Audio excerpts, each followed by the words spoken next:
This video covers the standard fall blowout procedure used by Naiad. Every step in this process is important, not only for removing water, but for safety, documentation, and protecting the customer's irrigation system. Follow this procedure on every blowout appointment without skipping steps. Before starting any fall blowout, always confirm you are at the correct property. Verify the address and complete the service form immediately. Take a clear photo of the house with the house number fully visible. This step is critical. Servicing the wrong property happens roughly 1 in every 1,000 jobs. Proper documentation prevents this mistake. Next, confirm the water is fully shut off. Check the hose bib by opening it briefly. If the water has been properly shut off, any dripping should stop after a few moments. This ensures that the customer has not left the valve partially open, which could cause damage during the blowout. Before connecting the irrigation system, make sure the compressor is already running and fully pressurized. Standard blowout pressure is 80 psi. Commercial systems may vary depending on installation quality and design.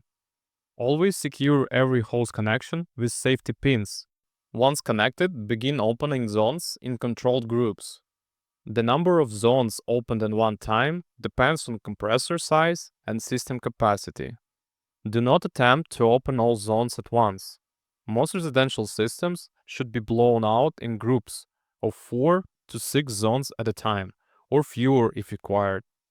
While zones are running, walk the property and observe the system performance. Look for leaks, damaged heads, broken valves, or zones that are not opening correctly. Any issues must be documented immediately using the appropriate repair forms. Be mindful of hoses and equipment at all times to avoid damaging landscaping or property. Proper documentation is required on every job. Take photos of the house with the visible address number, photograph all valve box locations, photograph the main water line outside the house with the tag and hose attached, photograph the inside of each valve box for future service reference. Update all pin notes as needed, including parking information, valve box locations, and hose bib placement. To complete the blowout, evacuate water from all zones.